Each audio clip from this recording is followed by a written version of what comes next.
everybody. It's Jamie McCarthy here, your host of the Modern Merchant podcast. Today, we've got Brian Littlefield on. He's the co-founder and chief product officer of Jocko Fuel. Hey, Brian, how's it going? I'm doing good, Jamie. Thanks for having me on. Awesome. Super excited to have you on. Obviously those who are probably more in like the fitness space, Jocko Fuel is probably a more recognized name for sure. But, me personally, really excited to have you on. I always kind of hate the generic, like, hey, will you tell us about yourself? But I know us talking like last week, or it was actually a few weeks ago, your whole story sort of like from the beginning was just super fascinating. And so I really do want to, and if you don't mind, just have you kind of recap sort of where you personally kind of started in your career and how that sort of brought you to Jocko Fuel as it is today. Do you mind sharing that? Yeah, no, not at all. So how far do you want me to go back? Like, because it kind of starts way back. Yeah, let's do it. All right. So basically when I was younger, I lived in a very athletic household, and I was the youngest of four brothers in the house. I have some half brothers as well, but I was the youngest of four brothers in the house. They're all athletes, and I grew up in a sports family, and I was always kind of like an average athlete at best. And I wouldn't say I was genetically gifted. And so, they definitely got the good genes when it comes to athletics. So I struggled with that. And then when high school came, I got totally distracted by like cars and girls and totally fell off from ball sports, and then got really out of shape. And then when I left for college, I took some time off in between. But then when I left for college, me and my roommate, we lived off campus. We literally lived across the street from 24-hour McDonald's. Like, we're young, man. We're broke. And I completely blew up, and I was really unhealthy. I was obese. I was like probably pre-diabetic. I don't know. I didn't get tested at the time, but I was definitely pre-hypertensive and just like very, very unhealthy. Backtracking a little, coming up like through school, I always excelled in the sciences, and I have a lot of people in my family that have a medical background, and everybody thought I was kind of going to go that way. I kind of always had it as a natural knack.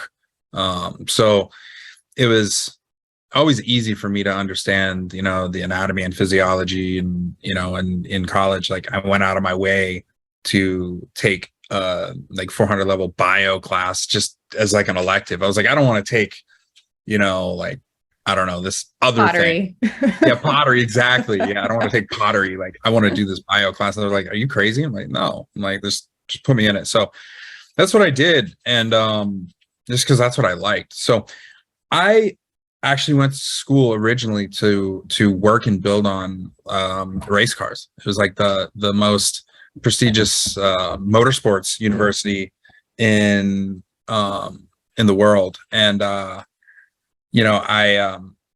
did that for a little bit, traveled around working on a race team, and didn't love it. Like, I turned my hobby into my career, and I realized, like, that old saying, like, do what you love and you'll never work a day in your life, that didn't work for me. Like, it might work for some people, but that didn't work for me.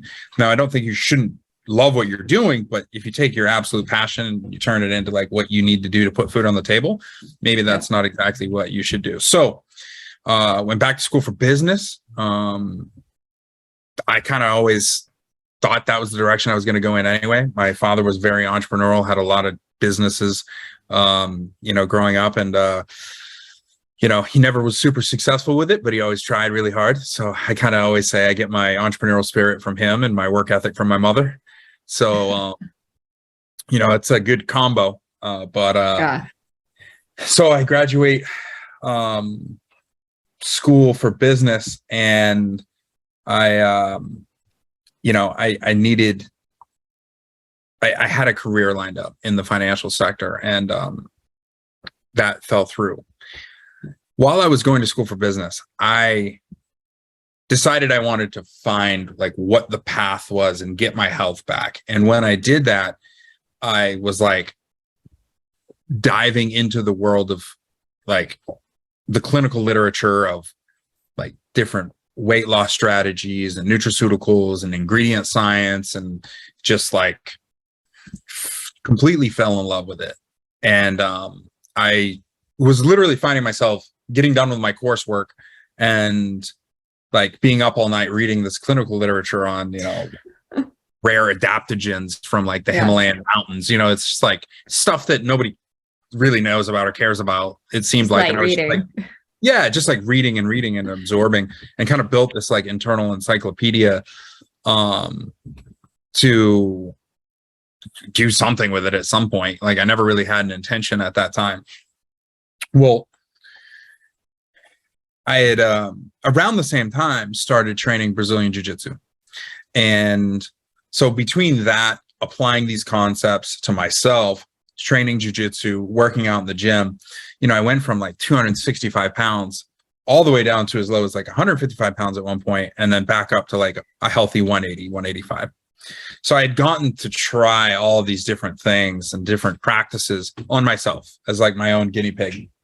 And I got to see what worked and what didn't work. So I'm like building this internal database. I've lost a bunch of weight and gotten into like a really good shape compared to, what I was and how I grew up.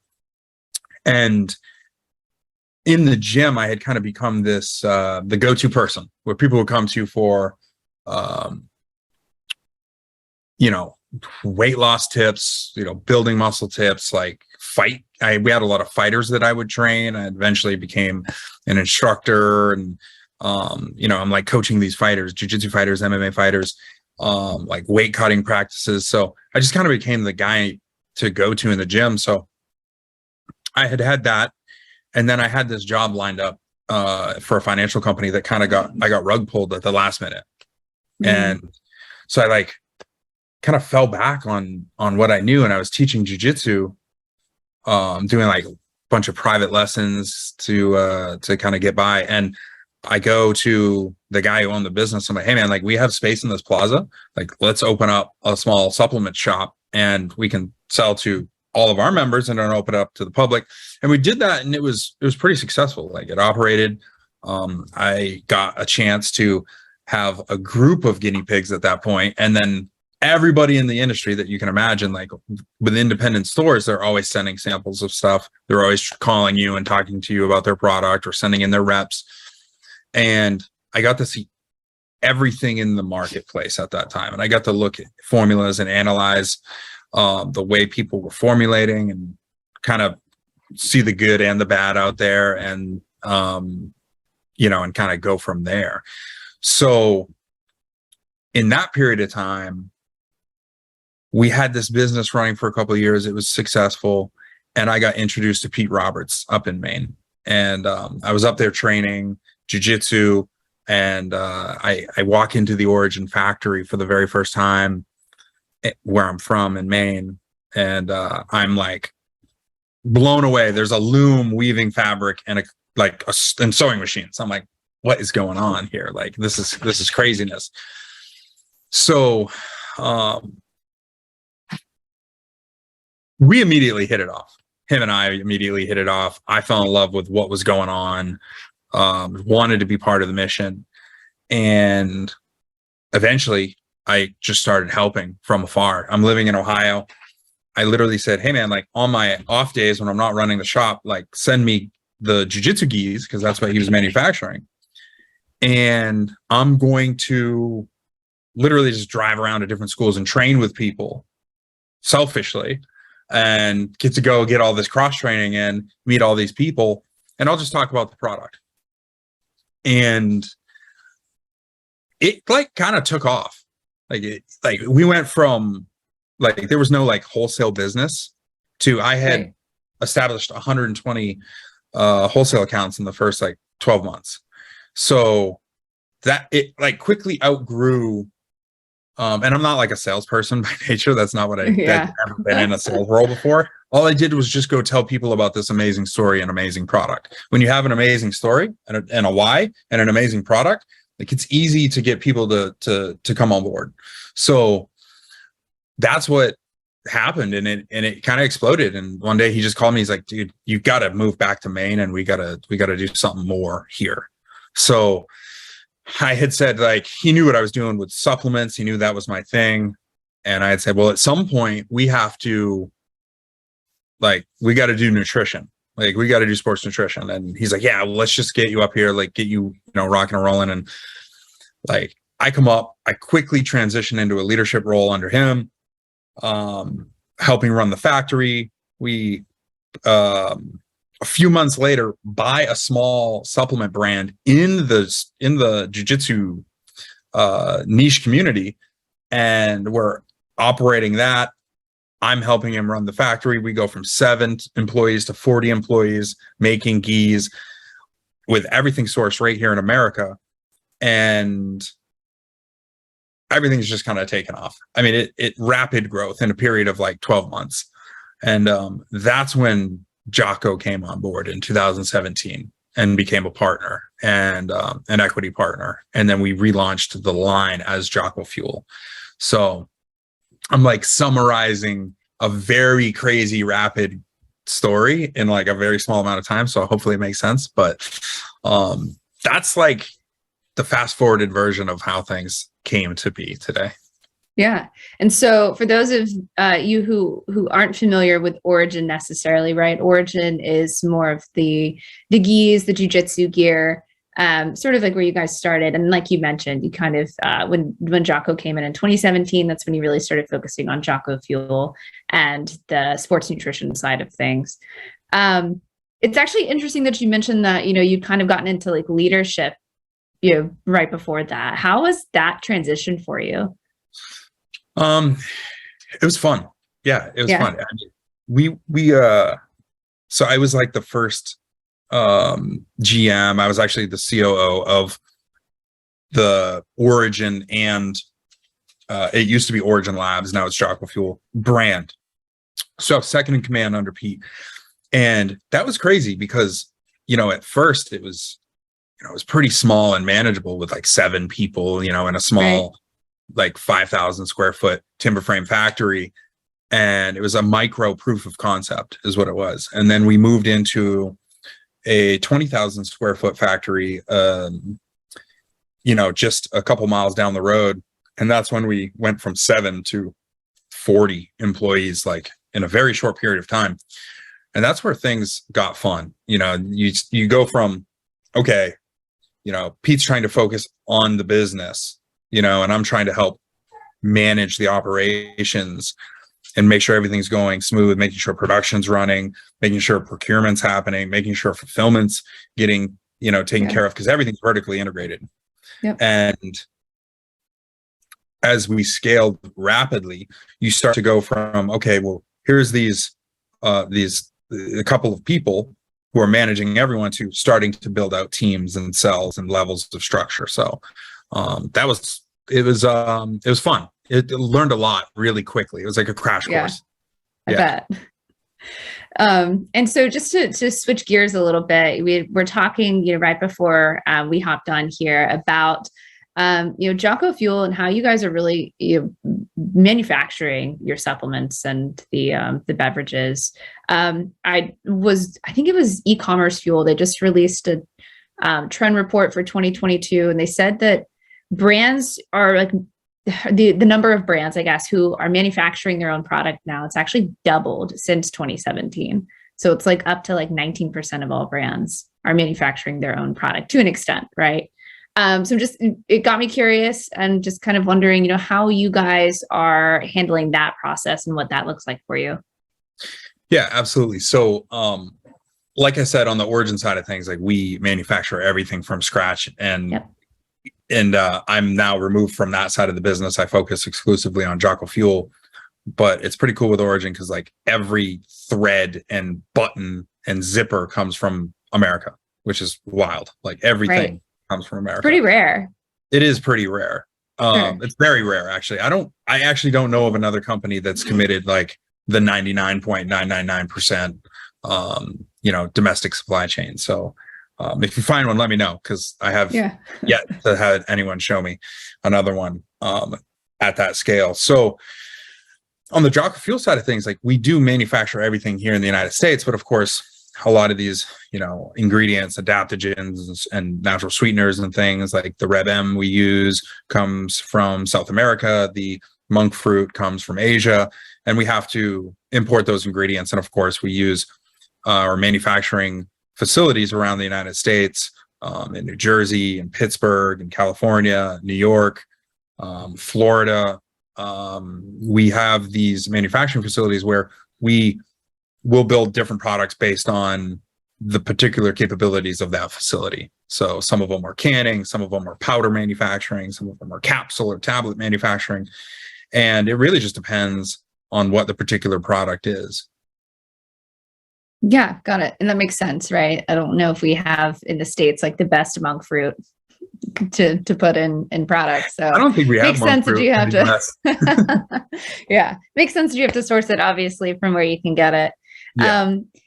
And then as far as so you guys are manufacturing it for the most part here in the States all throughout, but as far as actually going to market, right? You have the site where you guys, I know, do a lot of sales there.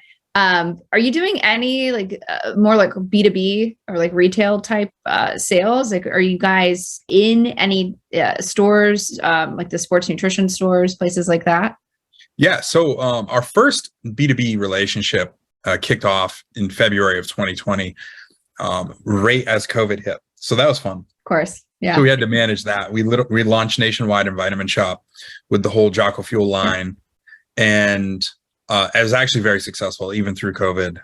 They did well through COVID just because of the health and wellness thing went up. So we weren't severely impacted by it. They were very happy by bringing the brand on. We were the fastest growing brand of 2020 in Vitamin Shoppe. So we felt really good about that. With that information, we wanted to lean into really what was going to be a flagship account for our flagship product. And the product itself is our clean energy drink. Like, we created what we believe is like the most effective and healthy energy drink ever made. And we were like, we need a special partner for this. We need a special account. And that's when we launched with Wawa. We believe that they're the premier convenience chain in the United States. They've like paved the way.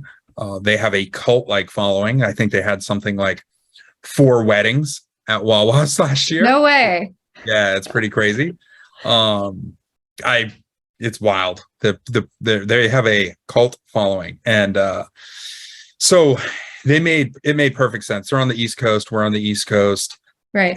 And, we have a big following in that Mid-Atlantic and Florida region, which like our biggest areas are Florida and Texas. So that said, it just made a lot of sense to partner with them and launch the product. And the launch and has been very successful. And we've been in there a few months. So using that information, we went and we launched into Hannaford Brothers grocery stores.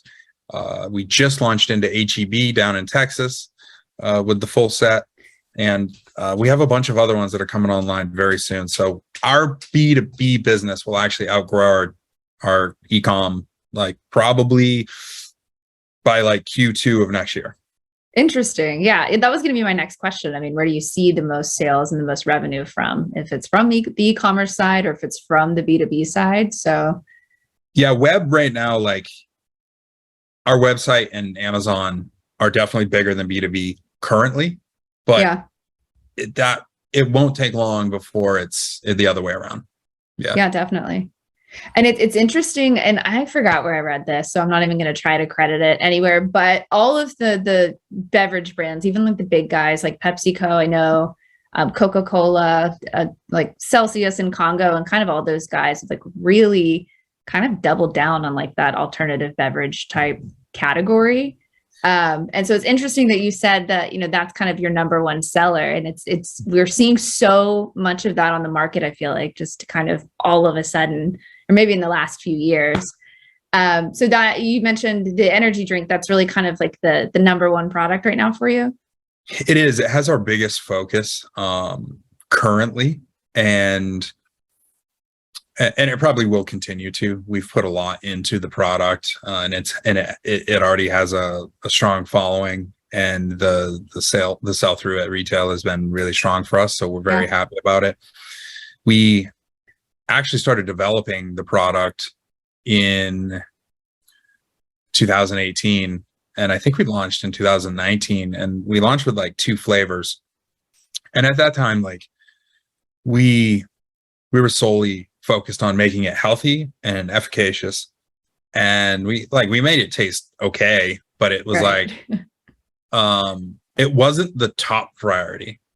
It was like, hey, let's make a healthy energy drink that tastes, I guess to us at the time, good, but like the biggest thing was that it gave you the energy you wanted. It didn't give you a crash at the end of the day. And we added, the nootropic ingredients in there to actually give you a cognitive benefit outside of like just caffeine. So that was like the big thing. It's like, okay, you can actually feel the difference. Well, we kind of like,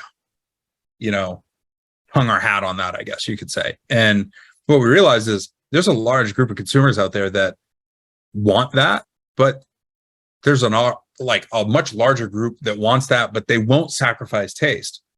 So interesting. Me and the product team spent the first 6 months of this year reinventing all of our flavors. So we spent up until July, and where they went into manufacturing in June and July, and they just started hitting the stores in August this month. So, and the feedback we've gotten is phenomenal. A lot of people are like, man, this went from like a 7 to a 10. I'm like, oh, cool. We did our job. So we're pretty excited about that. So did you completely like scrap the old flavors and launch all new flavors, or are you still doing a little bit of both?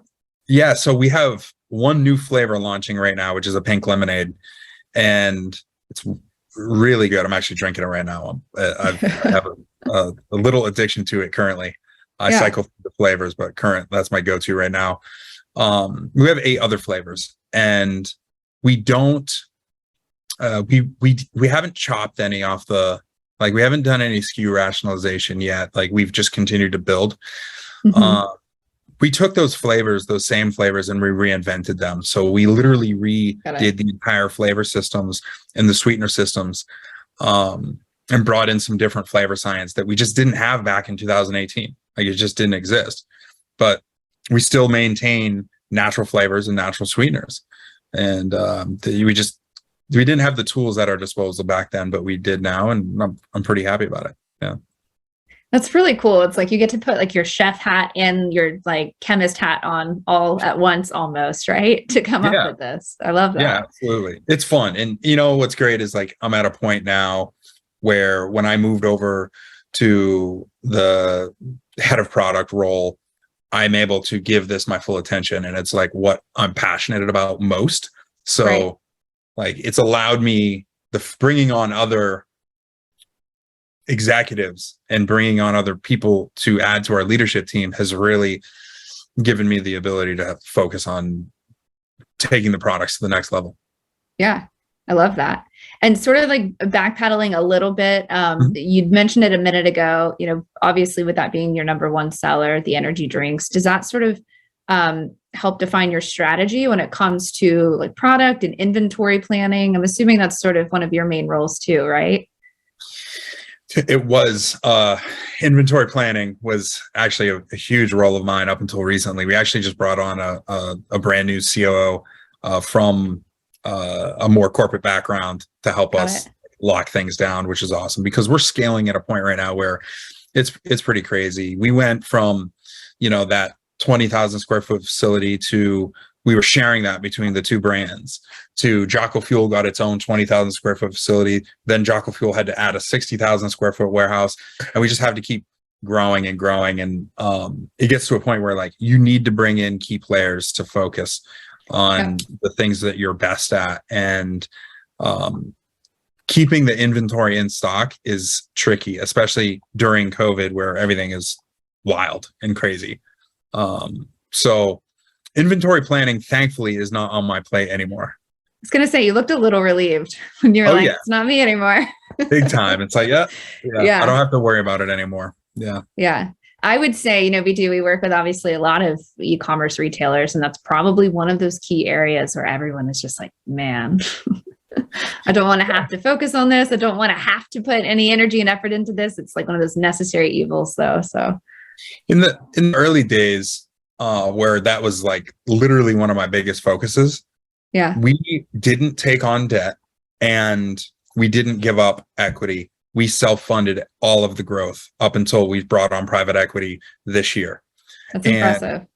Thank you. And we did that by like meticulous inventory planning. And when I say that, like we didn't have good systems, like we were building through spreadsheets, but it was like, as one of the founding partners, I had this interest to make sure things stayed very efficient and very lean. Like we operate with very lean principles. So it wasn't uncommon for product, because we do all of our own direct to consumer fulfillment. It wasn't uncommon for the truck of product to be showing up literally the day of a product running out of inventory. Right. Like the timing, we probably had a lot of luck in there, but we did a really good job making sure we didn't go weeks or months out of stock on items. That was a big thing for us. Yeah. Yeah. Because that can be detrimental, obviously, right? Especially if it's a good, like a bestseller and you're out, and the supply chain being the way that it is, there's no guarantee that you're going to be able to, get it in any kind of a, decent timeline usually. Yeah, no, it's tough. And where, major portion of our business is subscription. Like if you have to manage that, never mind the back end nightmare of like having to manage subscriptions, trying to process when you like don't have inventory, that's a nightmare. Right. But what's more important is all the upset customers. Like you're like, hey man, like I thought I was on subscription, so I didn't have to worry about this. And, and then we had to build in models where we factored in subscription inventory specifically so that, okay, we would sell through and we would run out of product, but we wouldn't hit a threshold where our subscription customers would get affected. So yeah, it was tricky. Yeah. It's a lot of Tetris. It's a lot of that happening. It's a lot of, let's take a little bit from here and a little bit from here and try to figure out how to make it work. Yeah. I know you mentioned too that, and I'm going back to this because you'd mentioned the nootropics in your drinks earlier, but I didn't want to interrupt you. So just kind of going back to that though, mentioning, okay, there's caffeine, we've got nootropics in, our energy drinks now.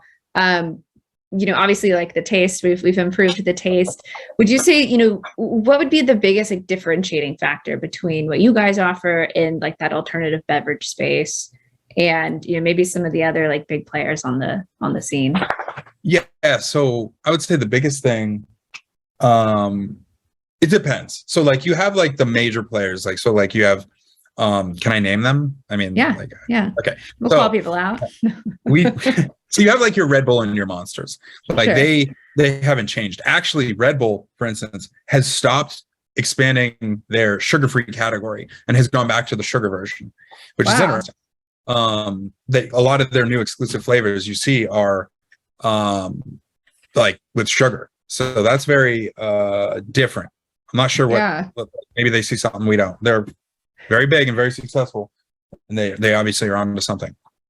That said, we are so much different from them. I could go on and on and on, like the Red Bulls and the Monsters and the Bangs. Like apples and oranges. Yes. Yeah. We get lumped into categories with like a Celsius or kind of like Celsius, sort of like it's like a healthier alternative. Yeah. But like we pushed the boundaries on healthy.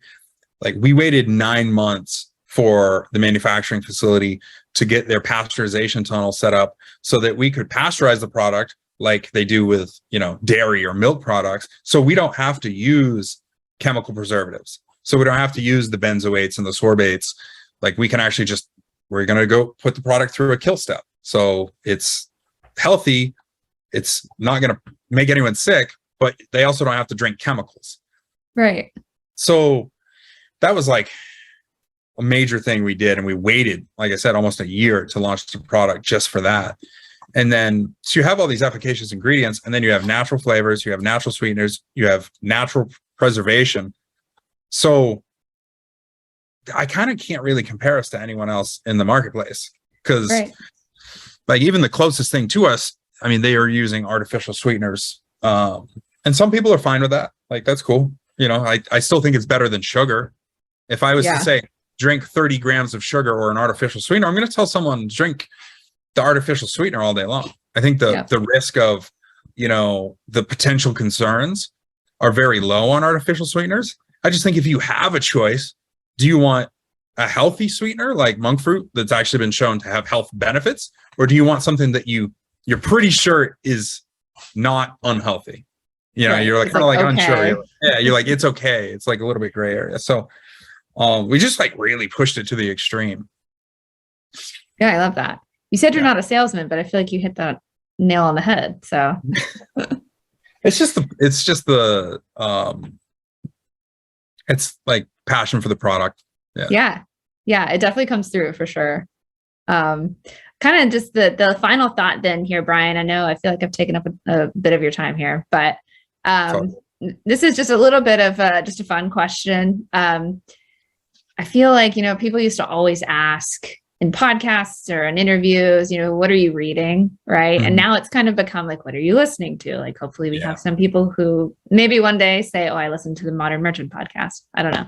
But there for you, I mean, what are some of the podcasts that you're listening to, if you don't mind sharing?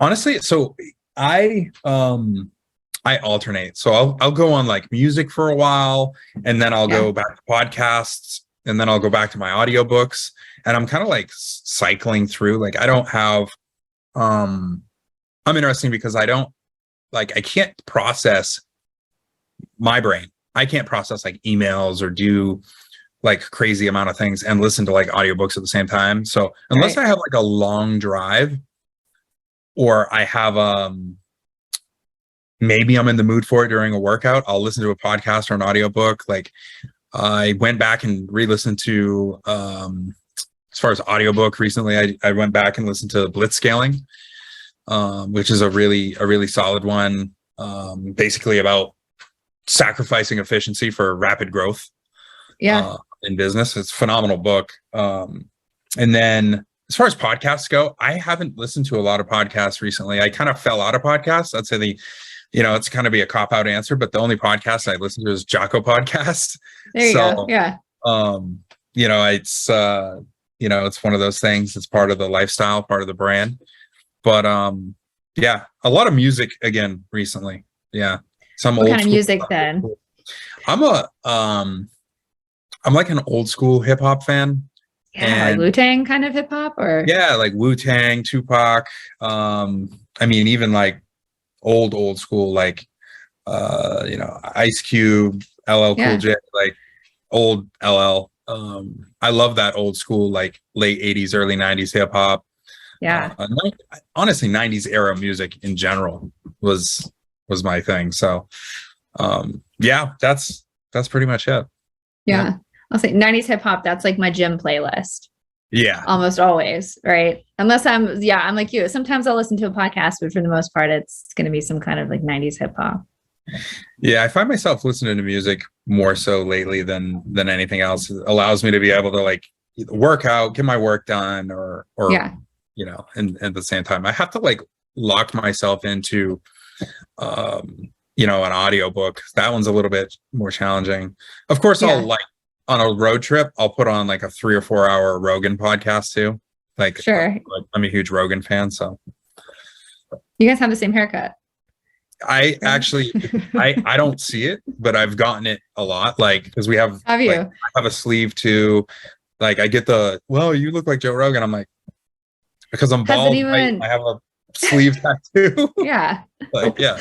Okay. Has anyone like stopped you to like ask for a picture or anything, or they just like mention it? Like, hey, you know who you look like? I was going through a drive-through one time and this lady went crazy. Did you tell her it wasn't him? Yeah. I was like, I'm not him. Like, I'm not him. So I love that. Awesome. Yeah. Well, thanks so much, Brian. It was such a blast having you on. Where can people find you if they want to connect, if they want to check out, a little bit more about Jocko Fuel or even Origin? Yeah, absolutely. So originmaine.com or jockofuel.com. Come check out the website. Of course, on Jocko Fuel side of things, if you're an Amazon shopper, you can find us over there. And, if you have a local vitamin shop near you or a Wawa, go hit them up. We want you to support our B2B business for sure. And it's definitely more convenient. And if you want to check me out, I'm on LinkedIn.